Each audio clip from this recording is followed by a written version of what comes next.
Estava então a defender que a crise que se vivia nos finais do século XIX, princípios do século XX, deu origem a uma reflexão importante sobre a razão de ser de Portugal, que tendo de facto uma história notável, no entanto parecia como que esgotado, não é? Parecia como esgotado. E, portanto, justificava-se perguntar, mas vale a pena lutar por Portugal? A nossa missão, digamos, como povo, estará esgotada, caiu no passado, ou então, de facto, há motivos para manter a nossa identidade e cumprir o que ainda não estará cumprido, não é? Mas então é preciso saber qual é a razão de ser de Portugal, não é? Que razão é que existe para que Portugal tenha surgido, tenha tido o papel que teve na história local, europeia, não é? E universal, e ainda subsista. Falta ainda continuar, ou será melhor que nos dissolvamos na Espanha, nessa altura? Discutiu-se muito isso. A União Ibérica, não é? Como hoje se fala muito em dissolver-nos na Europa, na altura o tema era a União Ibérica. Portugal, afinal, não tem razão para ser independente da Espanha, já como que esgotou a sua missão histórica. E, portanto, como estava a dizer, essa reflexão teve muita importância nessa altura. Estou a pensar, designadamente, em homens como Sampaio Bruno, como Guerra Junqueiro, e depois em movimentos, designadamente, um movimento muito importante que surgiu em 1911, a Renascença Portuguesa, com o Leonardo de Coimbra, o Teixeira de Pascoais, o Arão de Lacerda, o Teixeira Rego, o Jaime Cortesão e tantos outros, tantos outros.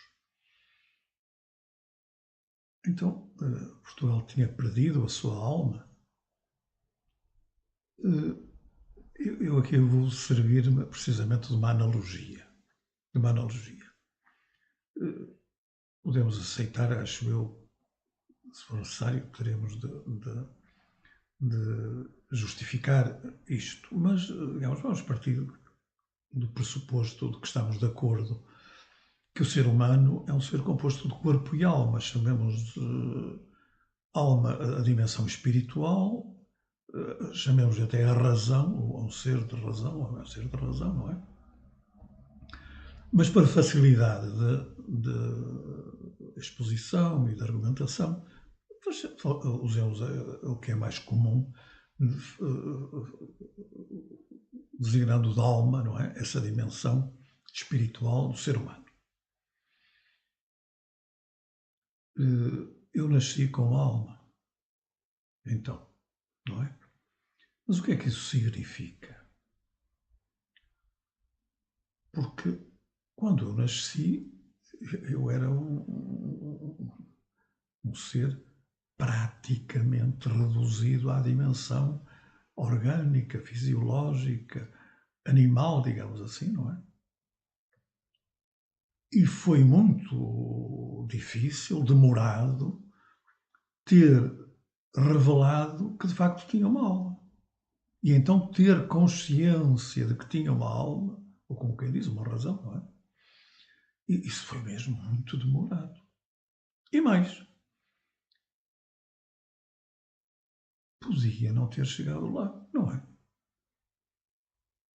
Quantas pessoas há que nunca chegam a revelar, pelo menos de maneira satisfatória, não é? Que têm uma alma, que têm um espírito, que têm uma razão. Não chegam a mostrar isso. E nós podemos dizer, mas têm, são seres humanos, têm. Sim, mas têm, digamos, virtualmente. Têm uma faculdade, têm uma virtualidade que na pessoa normal se desenvolve por via da educação, da formação, do convívio, com as outras pessoas, não é? Desenvolve-se essa faculdade que nós chamamos a razão, a alma, o espírito, e que está muito matizada precisamente pelo meio em que somos criados, pela família, pela escola, por tudo o que nos rodeia. Mas essa virtualidade, essa possibilidade, essa potencialidade com que nascemos, pode não chegar a desenvolver-se. Ou chegar a desenvolver-se de uma maneira muito imperfeita, insuficiente. E mais, não faltam casos, infelizmente, não é? De seres humanos que naturalmente se desenvolveram, aquilo que era uma mera faculdade, uma possibilidade, revelou-se às vezes até, em certos casos, de modo fora do comum, não é? Grandes inteligências, grandes capacidades, grandes almas, digamos assim, não é? E que depois perderam a razão. Às tantas, houve um acidente que não se sabe, em alguns casos, muito bem por que razão sucedeu, não é? Mas que faz com que aquela pessoa que até tinha revelado um espírito fora do comum, acima do normal, às tantas perdesse o uso desse espírito, não dizia coisa com coisa, não só não mantinha a elevação que tinha mostrado antes, do ponto de vista científico, filosófico, religioso, literário, seja do que for, não é? Nas relações com as outras pessoas, com que perdeu essa capacidade em que era excepcional e depois já nem consegue ser uma pessoa vulgar. O que é que isto quer dizer? Quer dizer que aquilo que nós chamamos a razão, a alma, o espírito, tem uma natureza que nos escapa. Nos escapa. É fácil dizer, como dizia o Descartes, não é? Que a realidade tem duas dimensões. A dimensão extensa, material, chamemos-lhe assim, e a dimensão pensante, a capacidade de pensar. Mas se nós podemos, como é que é dizer, determinar com relativa objetividade, não é? O que são as coisas materiais, chamemos-lhe assim, já quanto às realidades espirituais, aí é muito mais difícil definir o que é que elas são.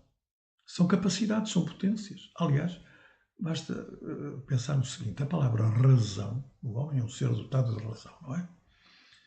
Se dissermos isto em latim, diz-se ratio. Ora, toda a gente sabe que a ratio, na linguagem vulgar, significa uma relação. Qual é o ratio? Até se diz o ratio, não é? Qual é o ratio disto e daquilo? Qual é a relação entre isto e aquilo? Portanto, a capacidade racional, a razão, é sobretudo uma capacidade para relacionar.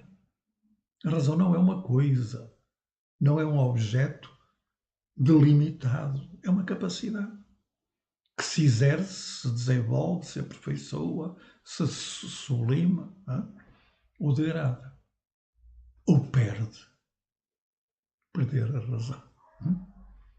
Ora, eu acho que se isto se passa com as pessoas, não é? E passa, pelos vistos, também se pode passar com os povos, com as nações.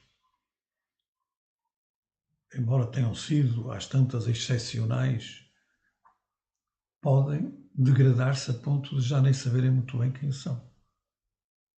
E julgo que foi isso que nos aconteceu ao longo do século XIX. Fomos perdendo a noção de quem éramos. Já não sabemos muito bem quem somos, não é? E isso justifica precisamente esta preocupação de recuperar a alma perdida.